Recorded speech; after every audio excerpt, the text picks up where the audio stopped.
Most people notice when an eldest daughter becomes distant. They notice the shorter replies, the unanswered messages, the way she leaves the room instead of fixing what is happening inside it. And eventually someone says, "You've changed." But what if she didn't become cold? What if she became tired? Because sometimes the person who looks the least emotional is the person who has spent the longest time carrying everyone else's. It can begin so quietly that nobody remembers the beginning. A child notices when the room feels different. A door closes harder. A parent is unusually quiet. A younger sibling looks frightened. Dinner feels tense, even though nobody has said why. No one tells her what to do. She just watches. And children are remarkably good at learning from what is not said. She learns who is upset, who needs comforting, when to stay quiet, when to help, when not to ask for something. At first, helping feels good. Being trusted feels like love. She hears, "You're so mature. You're so responsible. I can always count on you." And those words may be loving. They may even be completely genuine. But there is a difference between becoming mature because you feel secure and becoming mature because someone has to keep things steady. For some children, especially in families under stress, responsibility slowly becomes a role. She remembers the appointments. She watches the younger ones. She notices when a parent is overwhelmed. She becomes the mediator when people argue. No one sits her down and says, "You are now responsible for everyone." It happens through repetition. She helps once, then again, then people start expecting it. And eventually, the question changes. It is no longer, "How are you?" It becomes, "Can you handle this?" And she does.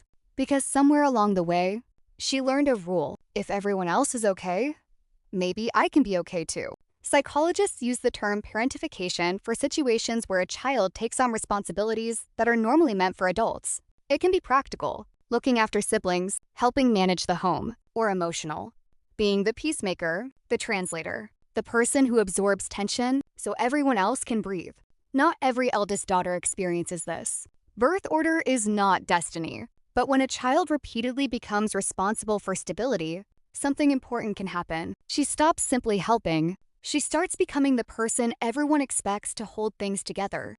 And that role doesn't always stay in childhood. She grows up. The house changes. She moves away, gets a job, builds relationships. But the rules she learned may still follow her.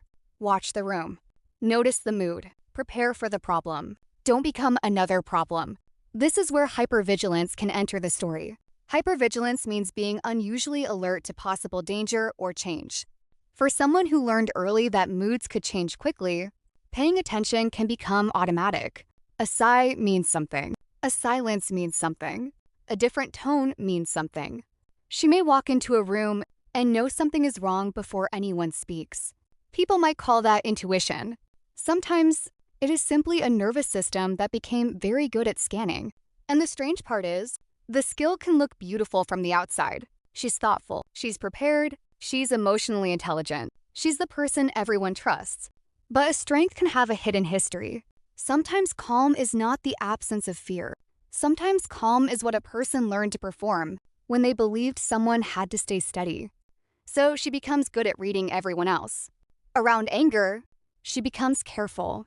Around sadness, she becomes comforting. Around conflict, she becomes the mediator. She enters a room and unconsciously becomes whatever the room seems to need. That can make her incredibly capable. It can also make one simple question surprisingly difficult. What do you need? Because she has spent years asking, what does everyone else need from me? Eventually, one of those questions disappears, her own. And this is where adulthood can become confusing. She knows how to help. She knows how to listen. She knows how to stay calm. But when someone asks, "Are you okay?" she says, "I'm fine." Sometimes because she is, and sometimes because she genuinely doesn't know what she feels yet. She has become so practiced at postponing herself that postponing starts to feel normal. Then something changes. Not dramatically. She just gets tired. The people around her notice first. She doesn't answer as quickly. She stops volunteering. She says no. She leaves early. She protects her time. And someone asks, "What happened to you?"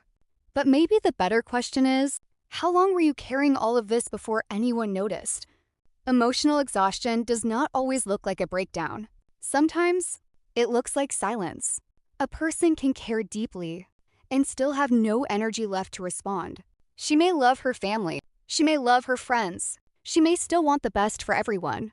But she cannot keep being the place where every problem gets stored. And that is why exhaustion can look like coldness.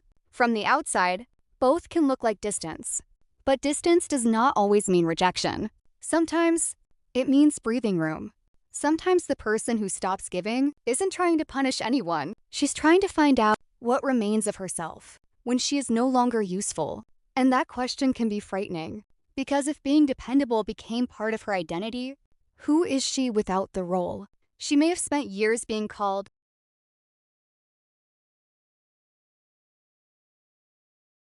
strong, responsible, independent, mature. But notice what those words describe: what she does, what she carries, what she provides.